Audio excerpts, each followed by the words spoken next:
From Kansas State University, this is Agriculture Today, and thanks for listening in. Eric Atkinson here. Right away, we'll get to several important considerations on making the USDA Farm Program payment decision for 2019 and 20 crop production. Whether to go with ARC or PLC for individual crops, K-State's Reid and Barnaby will walk through the expected general outcomes of those decisions, and they'll talk about that interactive informational map they've put together that helps you producers know what to expect from the ARC County option on a county-by-county basis. They'll be with us next. And later on, following today's agricultural news headlines, K-State's Gus Vanderhoeven with Stop, Look, and Listen.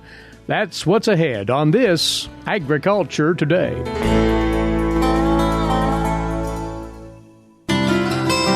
For 25 years, K-State Research and Extension's Kansas Agricultural Mediation Services has been providing a no-cost, confidential place to call in and visit with an agricultural lawyer. Our experts are available to help you producers handle legal and financial issues.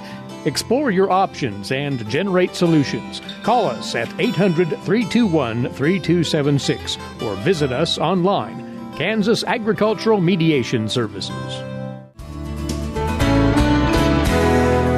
This is Agriculture Today, our Wednesday edition. Glad to have you along. We'll devote time today to a matter that's of high importance to you crop producers here in Kansas and elsewhere, as you've a pivotal decision to make quite soon with a deadline coming up in mid-March on your elections for the USDA Farm Program and whether you'll go with the agricultural risk coverage option or the price loss coverage option under that program for 2019 and 20 crop production. We've been talking about this quite a bit lately, and we want to give you some guidance on how you can better make a decision here using information out of K-State. Along with us now, agricultural economist Reid, K-State Research and Extension, and agricultural economist emeritus, K-State Research and Extension, Barnaby. They've been the ones who have been hammering away at this information of late, and we'll get to it. But tell us more about what producers need to be thinking about here, Robin, as Monday, March the 16th, is encroaching pretty quickly now. Sure, and I would just say if you don't have your appointment, just quit listening to the radio right now and call FSA, because I've been hearing from a lot of our producers that they're getting some of the last appointments available in their counties. So don't feel like there's any reason to wait at this point. Make your appointment and make sure that you do get in. But yes, it's a critical decision coming up here by March 16th. You're getting locked in for 2 programming years for ARC or PLC. And just know the first year, 2019, you're actually harvested that crop already. So we're actually being able to have the opportunity to make a program decision looking backwards on what we've already done and then looking forward to 2020 and the crop that we will harvest this year. So just recognizing the first payment of this decision will actually be made in October of this year. But that is for the crop that you harvested last year. It takes an entire year after harvest to set that marketing year price for that crop, and that's the reason there's a delay in the payment. And just to lend more absolute basics here of what producers are choosing from, there are technically 3 alternatives, are there not? Yeah, so price loss coverage is the easiest one to think about. You get a payment when the national marketing year average price falls below a certain amount. For corn, that's $3.70, soybeans $8.40, wheat $5.50, grain sorghum $3.95. And then that loss in price gets multiplied by your program yield that's established on the farm with Farm Service Agency. There's no actual yield component to that program. The ARC program, or Ag Risk Coverage, is just a revenue-based program, so it takes that same national price multiplied by the county yield in 2019, or the individual farm yield if you choose the individual option. And the benchmark on that gets set by a 5-year Olympic average of national prices and county yields or individual yields, depending on what program you select. And just to remind as well, there's an added function here as far as the yields are concerned. Producers can update those this time around, can they not? Yeah, so the program yield update only affects the price loss coverage program. But even if you don't choose that, I would encourage people to take advantage of that update because it will maybe come into play for some decisions in the future that you make on that farm. But you actually have till next fall to do that program yield update, and just recognizing that is over your 2013 to 2017 yields. So you want to compile those hopefully from your crop insurance data or some other source of information because you could get spot checked after you certify those with the Farm Service Agency. But yes, that will affect the 2020 payment. So no rush. Yes, no rush on that one, but it definitely is something that you want to take advantage of. Now, you and Art have put together a very handy set of information on the Ark County option, and we want to speak to that directly here. Most people are going to look at Ark County or PLC, and as there were National Ag Statistics Service yields released last week, Art was able to take those and put some projections together like he's done in the past to help producers see what that Ark County payment might be for 2019. And let's bring Art in. He's on the road today and catches up with us, and we appreciate that. So you have developed these Ark County estimates, and these are for each county, not only in Kansas, but for the entire nation. Is that correct, Art? That's correct. A couple of comments, big picture. I think most of the interest is going to be in corn because when you lay the numbers out and you consider the price loss coverage program, I think most PLC selections will be made by wheat and by grain sorghum. Grain sorghum because they have a fairly high reference price relative to corn. So PLC on wheat and sorghum is most likely. On soybeans, that's more likely to go to the ARC program, and so we do estimate for all the crops, and so we do show a few counties that are showing payments for ARC on soybeans. The point being, though, we're not showing much of a chance at all of getting a PLC payment on soybeans. Corn could go either way. Corn could have payments on PLC. We'll feel a lot better about that when we get the next price. But also there will be some cases where there may be a significant amount of ARC payments, and the thing about those ARC payments, we're only projecting for 1 year. You are signing up for 2 years. The second year, we don't have any idea what the yield's going to look like next year. I mean, it's a total crapshoot. So our estimates are for the first year.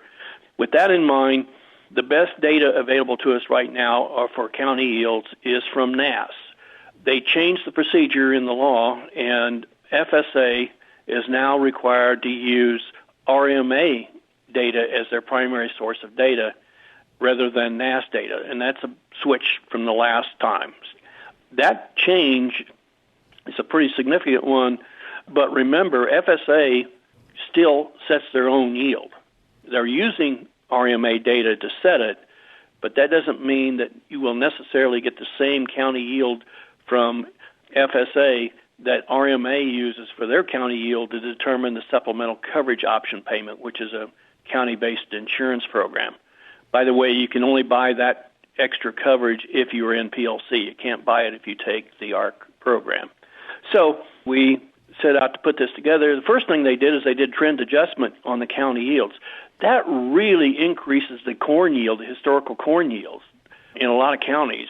So it makes your guarantee under ARC higher than maybe you had expected, certainly higher than it would have been using past procedure, this trend adjustment. That is new. We had those trend adjustments. They were already done by RMA, so FSA, so there wasn't anything that you have to do. They're already there in the guarantee. So what we did was we took the NASS yield as the estimate of what the county yield would look like and went in and calculated the payment. The problem showed up pretty quick because FSA now has a lot more counties split between irrigated and non-irrigated. Again, that's a change in the law that requires them to take a smaller percentage of the acreage being in an alternative practice going in to being split. So before it took, don't remember the exact number, but I think it was like 25% of the acres had to be irrigated. Now it's like 5%. So there are a lot more counties that are split. The problem with NASS data, they had very few counties that they split the yield between irrigated and non-irrigated. What they provided was a combined yield. So what we did there is I looked at the county And then I looked at what percentage of the acres that were insured under irrigation versus what percentage of the total acres were insured as non-irrigated. And if, for example, 90% or more of the insured acres were insured as non-irrigated, then I basically said, okay, if over 90% of the acres are non-irrigated, then the combined yield should be very similar to what the county yield is going to be for non-irrigated corn. Now, we won't have a an irrigated number, but we will have an estimate for the non-irrigated in that case. And you have some counties, of course, out west where a high percentage of the corn acres are irrigated, and it would be the reverse. The combined yield we're saying is going to be similar to the irrigated number that NASS put out. We give you the percentage too. We tell you when we made this adjustment. And if we did make this adjustment, if it was dominated by dryland yields, then likely our NASS yield will be higher than the final number because there's maybe a few irrigated acres in that mix, and vice versa. If it's an irrigated estimate, because most of the acres are irrigated, that probably overstates the yield, which would understate the size of the payment. So it's not a perfect system, but is the best estimate we have, and at least gives people some idea whether or not there might be a payment. And then from there, Robin put it into a map and a pop-up window, and that gives you additional information on whether or not you've got a real high chance of getting a payment or a real low chance of getting a payment from ARC. Again, I think most of the decision will be on corn.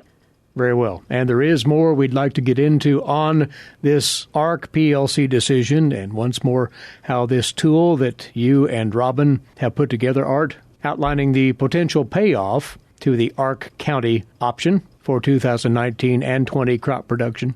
We'll pick this back up in just a moment. Our guests, K-State's Art Barnaby and Robin Reid. We'll return with them shortly on Agriculture Today. While many people know hunger is an issue in developing countries, it is also a problem in our own backyards.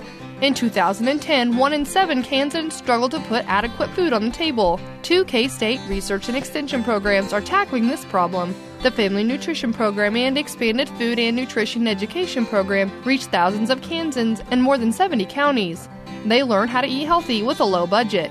For more information about these programs, visit ksre.ksu.edu.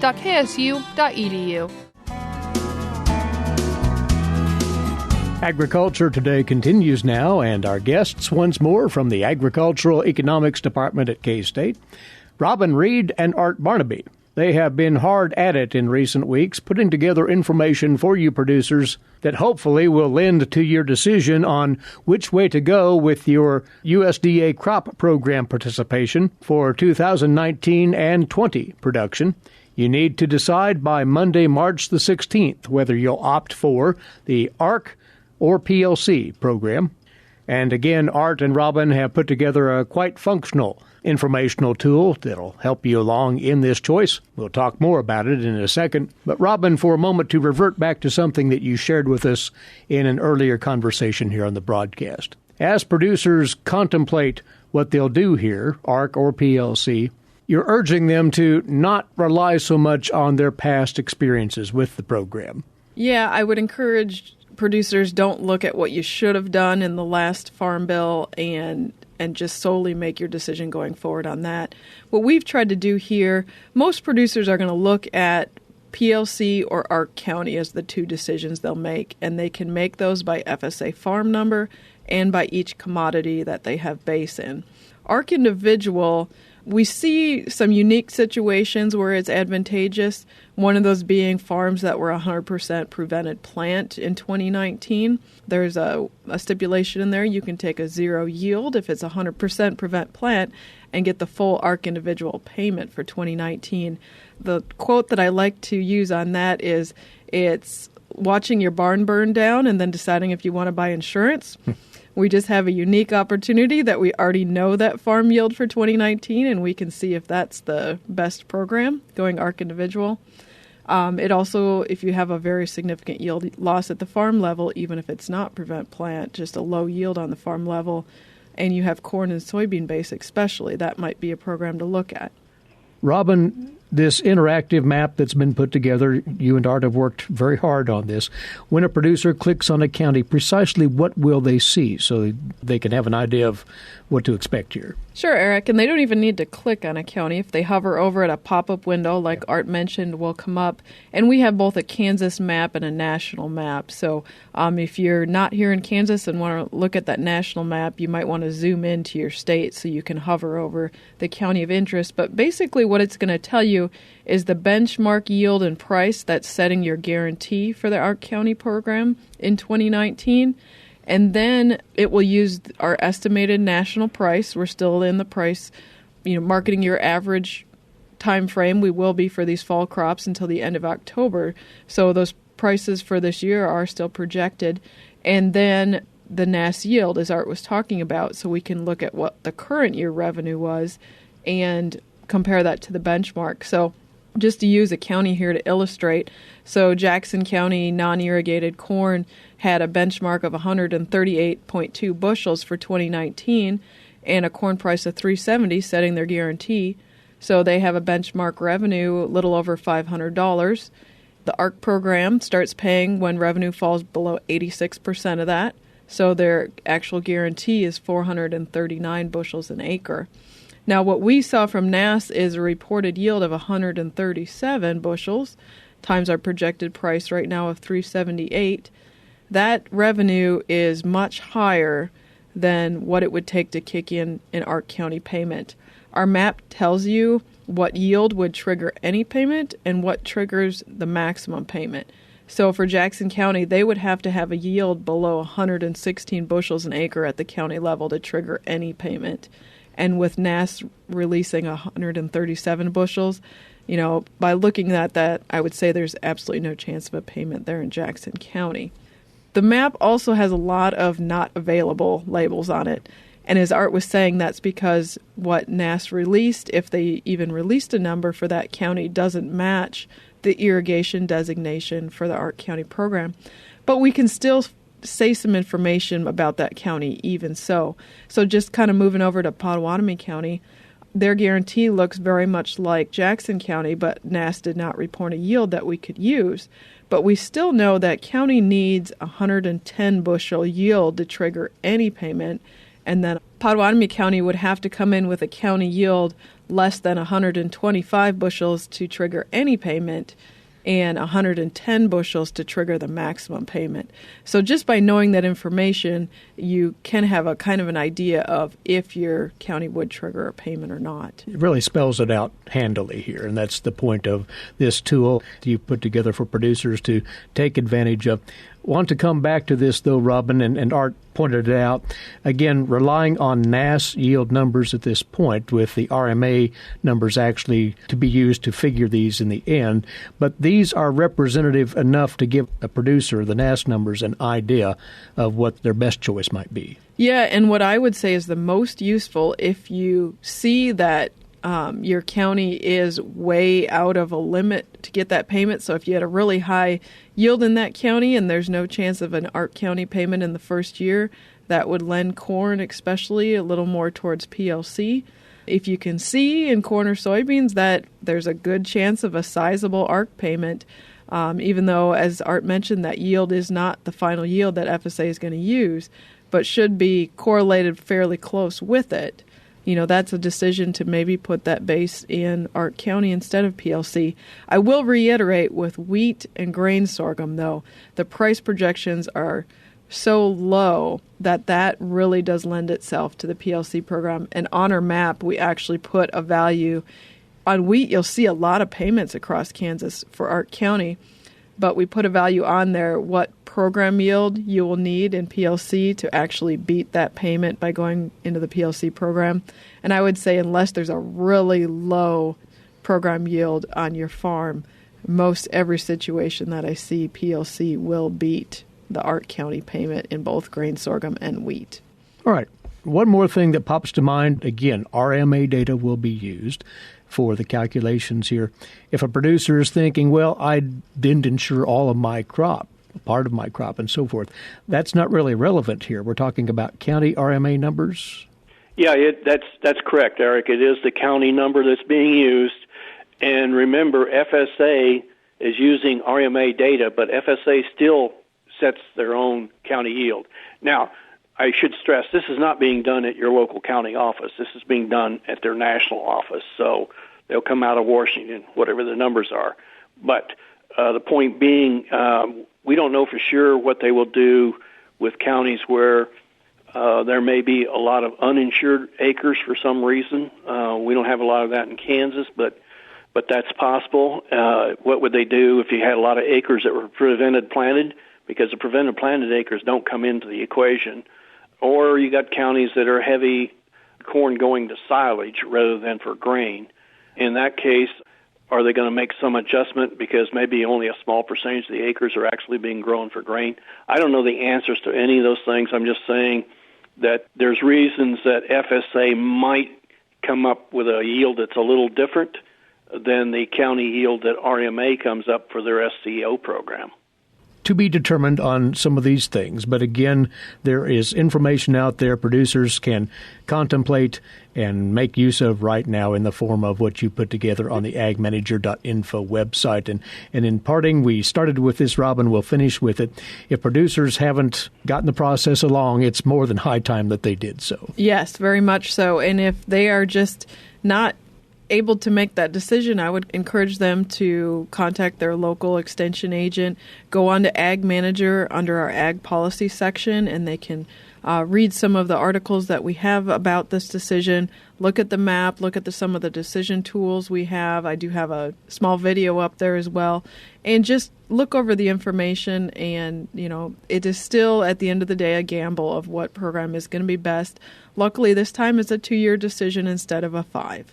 And we're already through that first year. So I would encourage producers just make the decision the best they can and move forward. And they actually get to do it again next year in the same time frame as we are now, when they're also making their crop insurance decision for their 2021 crop. Highly important business, and it's due Monday, March the 16th. The selection of ARC or PLC for 2019 retroactively, as well as 2020 potential payments from those programs. Do be making the arrangements to meet with your local FSA personnel as soon as possible if you haven't done so already. And Art, Robin, great work in putting the information and this pop-up map together for producers to use, and many thanks to the both of you for outlining all of this with us. Thank you, Eric. Thanks, Eric. Robin, Reid, Art Barnaby, K-State Research and Extension Agricultural Economics. Again, as Robin says, find this tool at agmanager.info under the Ag Policy tab. And you're tuned in to Agriculture Today. We'll step aside for a few moments now. When we come back, we'll have today's agricultural news headlines for you. And once more, standing by with his weekly commentary on life in rural Kansas, K-State's Gus Vander Hoeven. So keep it right here, if you would. This is the K-State Radio Network. Did you eat today? Thank a farmer. A way to get more involved in agriculture is through 4-H and FFA. Through 4-H and FFA, we have been given multiple opportunities to grow as leaders and learn more about agriculture. You can learn skills related to jobs, public speaking skills, and you get the opportunity to travel around the country and meet new people. If you want more information about getting more involved in 4-H and FFA, visit them on their websites at kansasffa.org and kansas4h.org. Broadcasting from the campus of Kansas State University, this is Agriculture Today. Eric Atkinson here. And next up for you, today's agricultural news headlines, these courtesy part of DTN. Well, yesterday, President Trump discussed continued trade talks with India at the conclusion of his 2-day visit to that nation. The USDA's Rod Bain reports.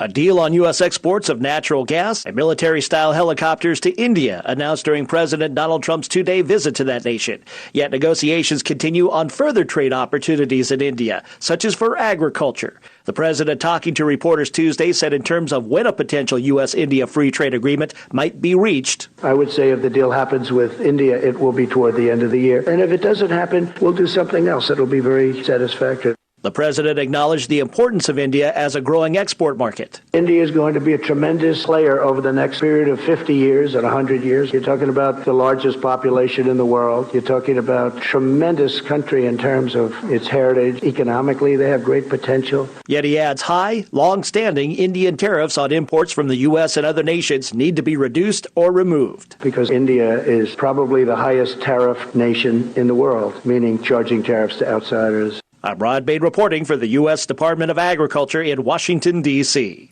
Meantime, the USDA has released an update which outlines the changes that China has made as part of that Phase 1 trade deal. China's lifting of its ban on imports of U.S. poultry, noting it also includes pet food containing poultry products. China also listing its restriction on pet food containing ruminant material. The USDA also noted China's action on a new protocol to allow in fresh shipping potatoes as another action the country took under terms of the deal.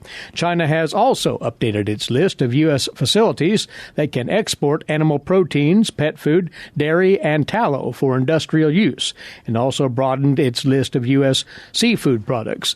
The announcement also touted China's actions to halve the retaliatory tariffs on a host of U.S. products and allowing Chinese importers to apply for exemptions on tariffs for nearly 700 U.S. products. Now, some agriculture-related aspects of the first phase of the U.S.-China trade agreement have been implemented. More are scheduled in the coming weeks. Again, Rod Bain. A Tuesday visit to a Michigan Farm Bureau meeting for the Vice President and Secretary of Agriculture. Sonny Perdue, would you give him another round of applause? Vice President Mike Pence introduced at the event in Lansing, Michigan by Secretary Perdue. Among the topics covered, continued pursuit of ag trade and trade agreements, including the second phase of a U.S.-China trade deal. Our teams are currently talking and negotiating, and we're going to continue to stand firm with China. Earlier in the day, a joint U.S. Trade Representative's Office Agriculture Department release highlighted some recent implementations connected to Phase 1 of the U.S.-China trade agreement, including the lifting of bans on specific U.S. ag export products and removal or reduction of tariffs on certain ag goods. And USTR Chief Ag Negotiator Greg Dowd adds regarding continued implementation. We have an enormous effort ahead of us. This is where USDA really kicks in. There is a lot going on with China as we speak to get this implemented. I'm Rod Bain reporting for the U.S. Department of Agriculture in Washington, D.C. And U.S. Trade Representative Robert Lighthizer will meet with his British counterpart in London tomorrow as the two work toward reaching a trade deal yet this year. Lighthizer's meeting with International Trade Secretary Liz Truss comes on the same day that London releases its position on separate talks with the EU toward the post-Brexit trade agreement. This comes as the U.S. and the U.K. meat industry groups have signed the memorandum of understanding to further their contacts as the two parties work on a trade deal. Meantime, reports indicate European Union Trade Commissioner Phil Hoeven will be in Washington next month, just a few days before March 18th. That's his target date for striking a separate trade agreement with the Trump administration. Together with U.S. Livestock Genetics Export Incorporated and the New Mexico Department of Agriculture, the Kansas Department of Agriculture has an upcoming opportunity for you Kansas seed stock cattle producers to increase international marketing opportunities for your beef genetics in Mexico. The department is seeking individuals to participate in the trade mission. That'll take place April the 23rd through the 27th in Aguascalientes, Mexico. That mission will include ranch visits as well as networking with producers and exhibitors at the National Angus Show there. Mexico is Kansas' #1 trade partner, accounting for approximately 33% of our agricultural exports. For more information on this trade mission to Mexico, including the instructions on how to apply and application requirements, visit this website, agriculture.ks.gov/international. The deadline for submitting applications for consideration is Friday, March the 20th. Airfare, in-country transportation, translation services, and some meals will be provided. If you'd like more information directly, you can contact Suzanne Ryan Numrich at the KDA. Her phone number, 785-564-6704. Again, Suzanne at 785-564-6704. Or again, that website, agriculture.ks.gov/international for more on this exchange opportunity. And we want to take this opportunity to remind you one more time that it's not long from now, a week from this Friday, the 107th Cattlemen's Day at Kansas State University. Friday, March the 6th, it'll start with the proceedings at Weber Hall and Arena with the trade show and the educational exhibits. That'll be at 8 o'clock that morning. There'll be morning refreshments there as well. The morning program will start right around 10 o'clock in McKee Auditorium in Weber Hall. There will be a look at genetic and reproductive trends in the global beef industry. That provided by Lorna Marshall of Select Sires, the Vice President of Beef Programs there. Following Lorna's presentation then, also in McKee Auditorium, opportunities for the beef industry in a dynamic global meat market, and that'll be put on by our good friend Darrell Peel, livestock economist out of Oklahoma State University. That'll round out the morning program.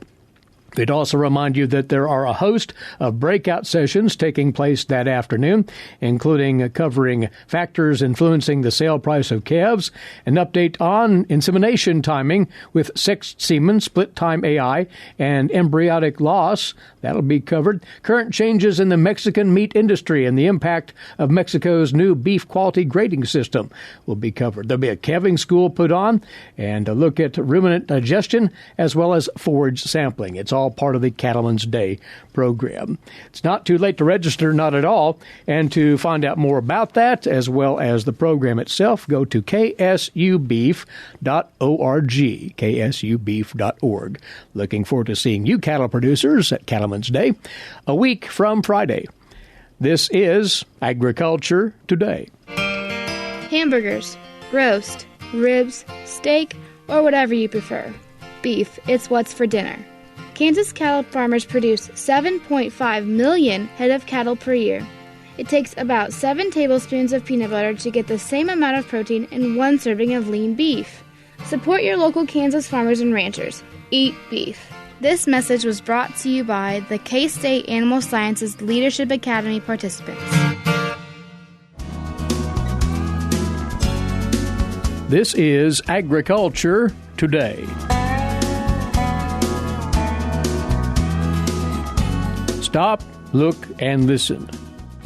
Granddad, you will never sell this garden, will you? That's Gus Vanderhoeven of Kansas State University, with comment on life in rural Kansas. Many of us, sooner or later, will inherit something.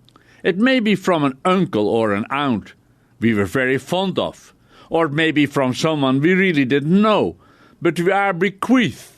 And when a person dies, we get a notice that indeed we have inherited. It can be a watch, some household item, like a table with antique chairs, or an amount of money. Money, of course, is always very neutral. A $100 bill is a $100 bill. You don't let them lay around. You put them in the bank, and you will never see that $100 bill again. If you asked for cash, the bank teller would ask, do you want it in singles or 20s? Of course, the value remains the same.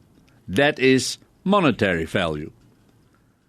When you inherit a table and chairs beside a monetary value, it has an emotional value. It may be a table you remember sitting around with the aunt and swapping stories while drinking coffee and tasting a batch of homemade cookies. We have such a table, as well as other furniture, which has emotional value because the pieces, beside being functional, hold memories of the persons who gave them to us. We take good care of it. Someday one of our children will take it over. As a matter of fact, they are already making memories when they come home and bring their children. and we all drink coffee or whatever, using the old table as the centerpiece.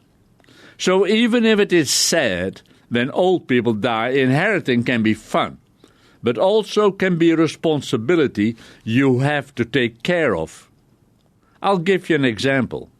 A few days ago, a friend and I talked with an older American Indian. We made time to talk and share. When it was time to go, he stood up and said, "I'm going to give you, each one of you, a gift." He walked to his shed and after a little while came back and handed my friend and I each 4 cobs of beautiful Indian corn tied together. 1 cob for each of the 4 corners. The east for sunrise, the south, the west, and the north. The 4 ears were white, purple, and orange striped seed are laying on my desk. I was happily surprised when he gave us the corn. Since then, I thought, how old would this corn be? Harvested each year. The best ears saved each year to have seed to plant next year. How far in the history of his tribe does this corn go back? I didn't ask it, but I sensed time when I held it in my hand and closely looked at the 4 ears. The responsibility of passing on, making sure there is seed saved each year and seed sown, harvested, and stored for next season. One of the most joyous gifts to inherit is land, especially if the land holds roots, shared roots of having walked and worked with the one who passed it on. It happens with farmland and whole farms. Sometimes the farm is a bad memory and the children sell it off as a bad dream, better forgotten. But often there's one or several siblings who left the farm for what it was and what it still gives them today, roots. And even though it would be wiser to sell the land, they dream of passing it on and decide to hold on to it. To be able to, they may change their own lifestyles and make other personal choices to plan the future, which is nearly impossible. But there may be a nephew who can farm the land, and so the family property stays together and is not auctioned off. The next generation fishes in the pond Grandpa caught his bass. The herons, which have visited the same pond year after year, make sure that the ponds are restocked with fish eggs as they move from pond to pond, and stand motionlessly at the shoreline, looking for an unwary meal. I really think that to inherit land is the most joyous gift, but can give also the biggest anguish if one does not know how to pass it on when your time comes. And land that has a strong personal touch from a forebearer, a father, mother, grandparents, has strong emotional ties, which can be very hard to cut for some people, especially if the land was loved. How would you like to inherit a beautiful 20-acre wooded garden, an arboretum, which your grandfather started around early 1900s? Over 500 different kinds of trees and shrubs are grown. In spring, tulips bloom, well over 90 varieties. What was once an open field with a few cottonwoods is now a place full of shade, with fall colors ranging from yellow amber to deep red, with hundreds of chrysanthemums adding even more color. The work in such a garden, an arboretum, never stops, and you keep nurturing the trees and shrubs even though it hurts your back. You know your grandfather and father planted where you remember playing hide-and-seek and have watched your own children grow, now married and gone, to bring back their children, your grandchildren. That makes 5 generations. What do you say to your grandchild who asks, "Granddad, you will never sell this garden, will you?" Gus Vanderhoeven of Kansas State University. with his weekly commentary on life in rural Kansas. Our time's away once again. We appreciate you tuning in and reminding you, be sure to take full advantage of our podcast service. You can, in fact, have each day's broadcast downloaded to your mobile device directly for listening at your leisure. Or you can take in the podcast right there directly from the website, which is agtoday.net, agtoday.net. Check it out. Meantime, please rejoin us right here tomorrow. Eric Atkinson for Agriculture Today over the K-State Radio Network.